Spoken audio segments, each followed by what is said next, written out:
we're in the stage of you're in a relationship and then things aren't working the way you want every day. And so women have a tendency to sort of say everything they feel about a guy. And we don't want to hear negativity. You don't want to hear negativity. Nobody wants to hear negativity. You know, so I'm not telling women, gee, you can't tell your feelings and he can or something like that. I'm just saying that particularly in a relationship, it's like you're on a job interview. In a job interview, they always say, you know, what's your biggest weakness? And so what do you say? It's a standard routine. I think my biggest weakness is I give too much. I work too hard. I don't get enough rest at home. Right. That's the biggest weakness. You don't say, you know, I'm lazy. I don't get things done. I get too angry at people. No, you don't do that. Okay, come on now. So, and women, you're the masters of makeup. I mean, you're always making yourself look good, look good, look good. Then you get on a date with a guy, not all of you, but some of you, and you just start blasting him. You're like, well, I don't think you ought to do this. And what do you think about that? Well, I disagree with that. And, you know, there's just this huge sort of, I'll say what I think and how I feel. That's not what a relationship is about. A relationship is about being authentically loving. It's being authentic, but also working at having tact. How do I communicate what's going on inside of me in a way where it can be heard? Because whenever you communicate anything inside of you and somebody can hear it, you're going to feel greater intimacy. That's what we're all wanting, is to feel connection. But if you communicate what's inside of you in a way where someone can't hear it, you're not going to experience that intimacy. It's like trying to walk through a wall. You're not going to make through it. And some women have the idea that, well, if I'm loved, they should hear everything about me. I should be accepted everything. And yes, that's true. But at the same time, you have to recognize that certain things can't be heard. Human beings have limitations, and criticism, complaining about your partner, are giving message that sounds like you're complaining about your partner, and you're saying to them, you're not good enough.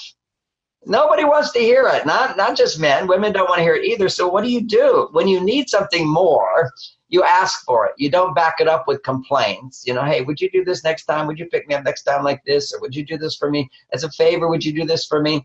You know, it's requesting things, not demanding things. If you're upset, now this is really important for women to get.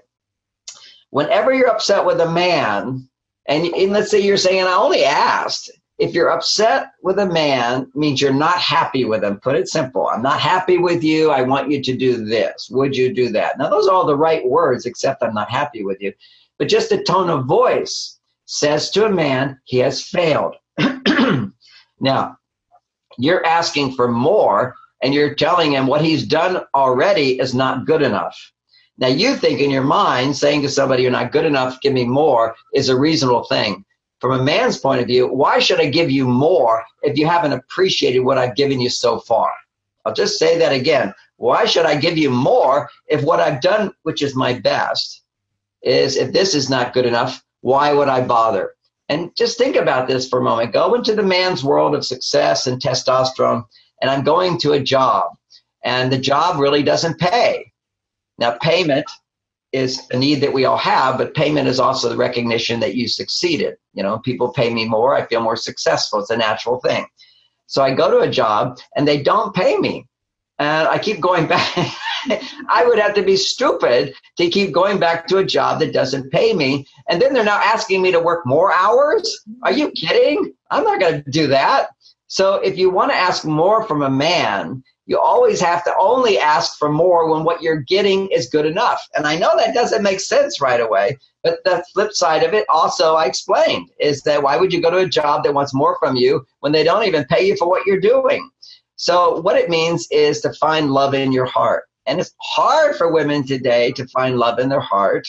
They can feel their need for more. Okay, neediness for more is not necessarily love. It's gratitude, it's love.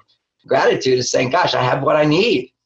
And but love is a confusing thing because, oh gosh, in the mind, it works really fast. It kind of goes, if you just gave me everything I need, you're the perfect man for me. I remember once being with a woman and I said to her, if you just didn't drink, you'd be perfect for me. Would you just stop drinking? It just seems so easy for me because I didn't drink. Okay, so it's just like, hey, just give up drinking. Well, that was a big stopper for her, I'll tell you. It was a major makeover for her. And she wasn't the right person for me, clearly. But the point I'm making there is that we make these requests of others because it just seems so easy for us, maybe not so easy for them, because we really do have these different needs and different motivations and different ways to cope with the stress of our lives. And one of the great things, if you can do, we can just stand back for a moment and recognize, how can you make a man feel successful? Those little phrases, that's always helpful. Not demanding, that's always helpful.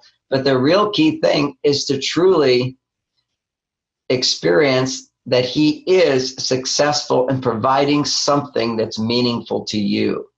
And this is a real profound, this is not fake. It doesn't fake. It's just like, it's like whether he's conscious of it or not, there's a reality. Do I truly make a difference in your life? And if I'm not making a difference in your life, and in your mind you're going, I just want to get him and then I'll get my difference, it's not going to sell. It doesn't make him bond to you. He needs to really feel the truth. And you need to really experience the truth inside of you that this guy makes a difference in my life. So there's a real felt appreciation for what he has to offer. Without that, men don't bond. And women are afraid, particularly older women, as you're getting beyond your 30s, you've sort of been this sort of energetic 20-year-old, I'm independent, I can do it myself, and now you're in your 30s and you're feeling more independent. That's all masculine energy. Nothing wrong with it as long as it's balanced with feminine energy.